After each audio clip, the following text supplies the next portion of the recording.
They're champions, world beaters, treble winners, but something is fundamentally broken at Manchester City.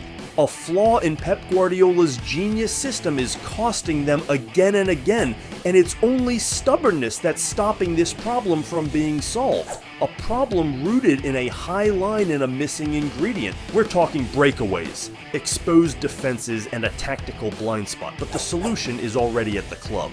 So how does Pep Guardiola fix this Manchester City club and their one Achilles heel?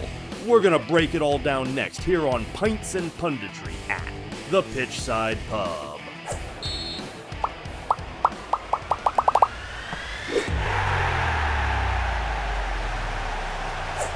For over a year now, Manchester City has been getting exposed on the counter-attack thanks to a relentless, almost dogmatic commitment to an incredibly high defensive line. It's a strategy that worked for years as they were racking up Premier League titles and a Champions League title, but without the right personnel is proving to be a critical liability. The core issue? Recovery pace. Pep's system relies on it, and for years Kyle Walker provided it in spades.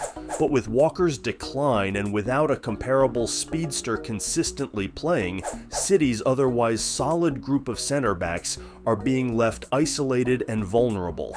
But the solution's already on the roster, he just doesn't play enough and perhaps isn't being utilized in the right role. We're gonna dive into who that is, what Pep can do, and more, but before we do, hit that subscribe button for me down below, get in that comment section and let me know what you think Manchester City need to change to get back on track. Make sure you leave some comments on Twitter and Blue Sky at Pitchside Pub, and check out our website pitchsidepub.com.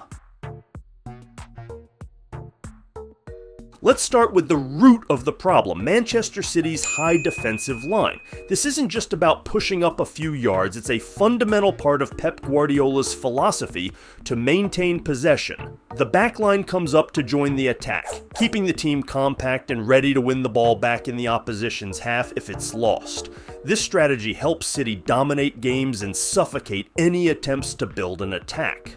But there's a massive downside, right? When City loses the ball high up the pitch, or when an opponent manages to bypass their initial pressure with a single long pass, that high line becomes a critical liability. Suddenly, even a world-class center back is in a foot race against a lightning-fast winger with 50 yards of green grass behind them. This isn't an occasional occurrence, it's a consistent vulnerability, leading to clear-cut chances for the opposition in a way it never used to before. The statistics reflect this struggle. While City dominates possession, their defensive numbers have slipped. The system, without the right personnel, is hanging the defenders out to dry.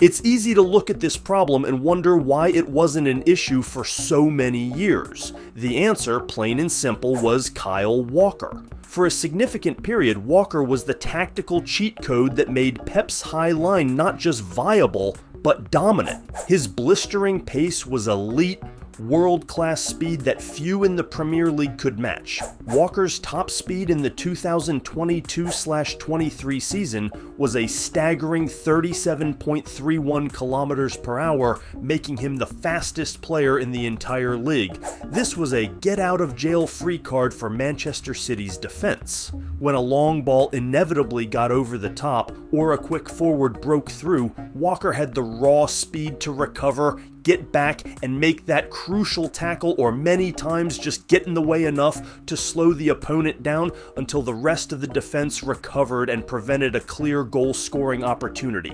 He provided the insurance policy that allowed Pep to demand such an aggressive, high defensive setup.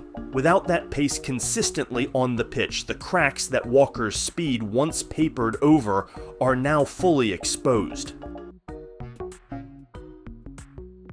So if Walker's pace was so critical, what happens when you don't have it? You get what we're seeing now. City's current batch of center backs are strong footballers, among the best in the world, and have all had success under Pep Guardiola playing this exact same way, but their skill sets do not primarily include elite, explosive recovery pace.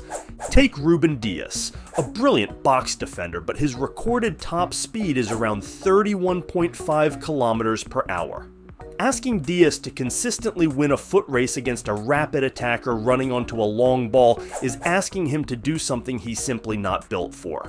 John Stones, another exceptional player, has a top speed of just 30.3 kilometers per hour. He's brilliant in possession and as a passer, but he doesn't possess top-line speed. Even Josko Vardiol is a notable step down from Walker's pace, with a top speed of 33.3 kilometers per hour. The numbers don't lie. City's current defensive core, for all its talent, simply lacks the raw, explosive speed to consistently play a high defensive line without being vulnerable. They excel at defending the box, at passing out from the back, but not at winning a foot race in open space. But it was the right back that always bailed them out. With Kyle Walker's decline, Pep has often rotated players like Rico Lewis and Matheus Nunes into that role. Both are talented, but their primary strengths are offensive. These players are instructed to push high, get involved in the attack, and contribute to City's relentless possession game. This, of course, is by design, a core tenet of Guardiola's philosophy. But their advanced positioning leaves massive channels open behind them. And crucially, neither possesses the combination of defensive instincts or pure recovery pace of a peak Kyle Walker. When they push forward and the ball is lost, those channels are simply too big for the central defenders to cover, especially when those center backs lack top-tier recovery speed. It creates a domino effect of defensive fragility. This brings us to the most obvious solution, Abdikadir Kusanov.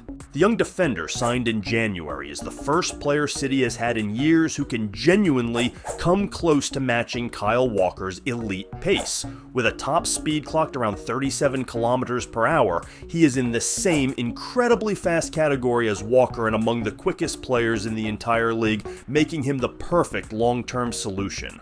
Kusanov's recovery speed is the exact tactical cheat code that has been missing from City's backline since Walker's decline. When he's on the pitch, his pace is immediately evident. He tracks back, he closes down space, and he gives the entire defense the security that a long ball isn't an automatic disaster. His ability to cover crucial yards is something that the other defenders simply cannot do, but the center back position at City is deep, and Kusanov has only played sparingly since arriving in Manchester. But center back also isn't really the problem. City have good center backs, they're just not fast. Yes, playing a speedy center back like Kusanov would solve for the departure of Kyle Walker, but in addition to leaving a hole in the speed department, Walker left a hole at right back. That's where Kusanov and his speed could be better utilized.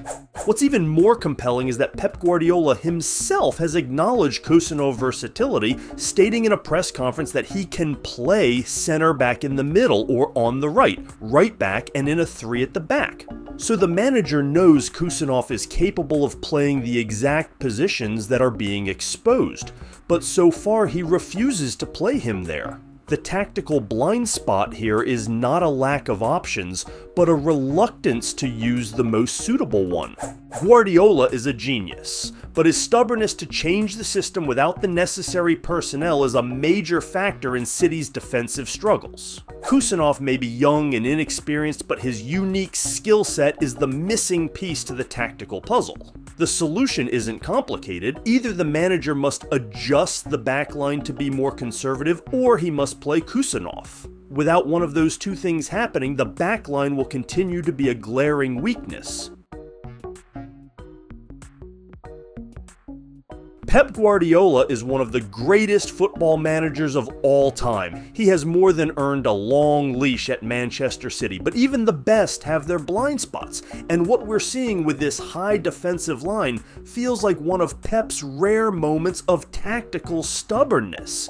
He has a player perfectly suited to mitigate the biggest weakness of his system, a player he himself admits can play in the very positions that are most exposed, yet he is reluctant to consistently integrate him. The solution isn't complicated. Either Pep Guardiola must adjust his backline to be more conservative, acknowledging the current personnel cannot execute his high line safely, or he must play Abdulkadir Kusanov more frequently. Whether that's at center back, partnering with a less mobile defender, or critically at right back, where his pace can directly replace the recovery runs of a peak Kyle Walker. Without one of those two things happening, the backline will continue to be a glaring weakness. Is Pep going to adjust? And is Kusanov the answer? Get in that comment section and let me know your thoughts. You can also leave comments on Twitter and Blue Sky at Pitchside Pub. If you haven't already, make sure you hit that subscribe button for me so you can follow the channel, and make sure you check out our website, pitchsidepub.com. Thanks as always for joining us here on Pints and Punditry at the Pitchside Pub.